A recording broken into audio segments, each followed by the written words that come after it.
Hi guys, ఈ వీడియోలో పప్పుచారు ప్రాసెస్ చూద్దాం. వేడివేడి అన్నంతో తింటే రుచి అదిరిపోతుంది. సరే, ఇంకా ప్రాసెస్లోకి వెళ్ళిపోదామా? ముందుగా ఒక గిన్నెలో టీ గ్లాస్ అంత పప్పు తీసుకొని బాగా కడిగి పెట్టుకోవాలి. ఇప్పుడు కుక్కర్లో ఈ పప్పు వేసి అదే టీ గ్లాస్తో 3 గ్లాసులు నీళ్లు పోయాలి. కొంచెం పసుపు, కొద్దిగా నూనె వేసి మూత పెట్టి 3 విజిల్స్ వచ్చే వరకు ఉడికించాలి.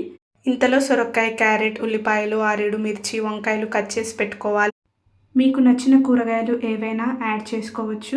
ఇప్పుడు స్టవ్ మీద గిన్నె పెట్టి 2 స్పూన్లు నూనె వేసి జీలకర్ర, ఆవాలు, ఎండుమిర్చి, ఉల్లిపాయలు, పచ్చిమిర్చి వేసి వేయించాలి. మూత పెట్టి కొంచెం సేపు ఉంచాలి.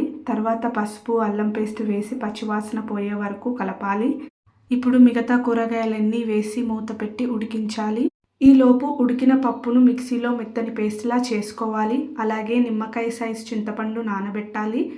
కూరగాయలు కొంచెం ఉడికాక చింతపండు రసం వేసి తర్వాత మిక్సీ పట్టిన పప్పు వేసి పులుపు చూసుకొని తగినన్ని నీళ్లు పోసుకోవాలి. రుచికి సరిపడా సాల్ట్ వేసుకోవాలి. ఇప్పుడు కరివేపాకు, కొత్తిమీర, 1/2 స్పూన్ ధనియా పౌడర్, 1 స్పూన్ సాంబార్ మసాలా వేసి మూత కొంచెం ఓపెన్గా పెట్టి స్టవ్ సిమ్లో ఉంచి 10 నిమిషాలు మసలనివ్వాలి. తర్వాత మూత తీసి వెజిటబుల్స్ బాగా ఉడికాయో లేదో చూడాలి. చారు కొంచెం థిక్ కన్సిస్టెన్సీకి వచ్చినట్లయితే మన చారు ప్రాసెస్ కంప్లీట్ అయినట్లు. సో ఇప్పుడు మనం ఈ చారుని వేరే గిన్నెలోకి ట్రాన్స్ఫర్ చేసుకోవాలి.